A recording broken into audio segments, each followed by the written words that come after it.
हरियाणा की बिटिया ने देश को ओलंपिक में दिलाया पहला मेडल। पिछली बार खराब हो गई थी पिस्टल, अब की बार गीता के पार्ट ने बचाया। टोक्यो ओलंपिक के बाद कई दिन तक रोती रही थी मनु भाकर, मां ने छिपा दी थी पिस्टल। शानदार है शूटर बनने की कहानी। आंखों में आंसू, लड़खड़ाते अल्फाज, पोडियम पर चढ़ते ही मनु भाकर ने रच दिया इतिहास। पीएम मोदी ने की जमकर तारीफ। टोक्यो ओलंपिक में मनु भाकर की पिस्टल ने बीच में ही धोखा दे दिया था।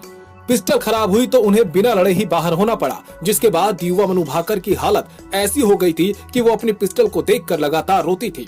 इतना रोते देख मां को बड़ा बुरा लगा था तो उन्होंने वो पिस्टल ही छुपा दी थी। लेकिन मनु भाकर ने खुद को संभाला और पेरिस ओलंपिक के लिए तैयारी शुरू कर दी।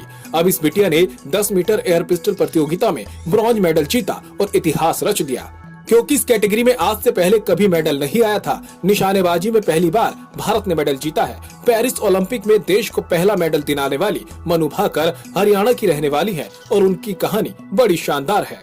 दरअसल मनु के बड़े भाई बॉक्सिंग करते थे तो पिता रामकिशन भी अपनी बेटी को बॉक्सिंग सिखाने लगे। एक दिन प्रैक्टिस करते वक्त मनु की एक आंख में ऐसी चोट लगी कि बुरी तरह सूजन आ गई। चोट लगने के बाद मनु ने बॉक्सिंग छोड़ने का मन बना लिया। माँ भी अपनी बेटी को ऐसा कोई गेम नहीं खिलाना चाहती थी जिसमें चोट लगे, जिसके बाद मनु ने martial art, archery, tennis, skating की प्रैक्टिस शुरू की। मेडल भी जीते, लेकिन किसी में मन नहीं लगा। कई खेलों में हाथ आजमाने के बाद मनु ने शूटिंग शुरू की। 14 साल की उम्र में उन्होंने पहली बार पिस्टल थामा। जल्द ही मनु नेशनल लेवल पर मेडल जीतकर शूटिंग फेडरेशन के जूनियर प्रोग्राम के लिए सिलेक्ट हो गई। अपनी गर्दन के पीछे स्टील आई राइस का टैटू बनवाने वाली मनु की इस कामयाबी की दास्तान उनके गुरु पिस्टल किंग जसपाल राणा के जिक्र के बिना अधूरी रहेगी। राष्ट्रमंडल और एशियाई खेलों में दर्जनों पदक जीत चुके पिस्टल निशानेबाजी के लीजेंड राणा के साथ मनु का खट्टा मीठा रिश्ता रहा है। वे 2018 एशियाई खेलों से पहले मनु के कोच बने और उनके मार्गदर्शन में मनु ने सीनियर विश्व कप में 10 पदक जीते। टोक्यो ओलंपिक से पहले मार्च 2021 में मनमुटाव के कारण दोनों अलग हो गए थे।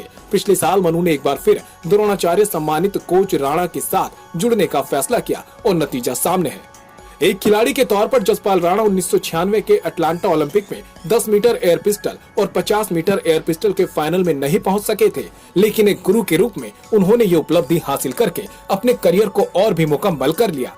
रियो ओलंपिक 2016 और टोक्यो ओलंपिक से भारतीय निशानेबाज खाली हाथ लौटे थे। वहीं अब मनु भाकर के इतिहास रचने के बाद भारत के प्रधानमंत्री नरेंद्र मोदी ने ट्विटर पर खास बात कही है। उन्होंने एक्स पर ट्वीट करते हुए लिखा, एक ऐतिहासिक पदक, बहुत अच्छे मनु भाकर, भारत के लिए पेरिस ओलंपिक में पहला मेडल जीतने के लिए, ब्रॉन्ज मेडल जीतने के लिए बधाई। ये सफलता और भी खास है क्योंकि वे भारत के लिए निशानेबाजी में पदक जीतने वाली पहली महिला बन गई हैं। एक अविश्वसनीय उपलब्धि। क्रिकेट टीम के नए हेड कोच गौतम गंभीर ने भी मनु भाकर को बधाई दी है। उन्होंने ट्विटर पर ट्वीट करते हुए लिखा, बधाई मनु भाकर, भारत का पहला मेडल जीतने के लिए आपने देश को प्राउड कराया है। पेरिस ओलंपिक में भारत को पहला मेडल दिलाने के बाद मनु भाकर काफी भावुक नजर आई।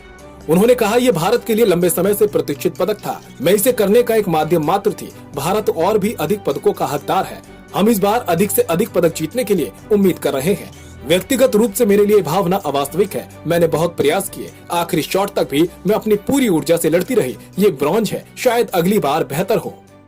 बिल्कुल मनु, आपने देश का नाम रोशन किया है और मेडल तो मेडल होता है। अगली बार आप गोल्ड लेकर आएंगी। पूरे देश की दुआएं आपके साथ है। Bureau report, Indian news.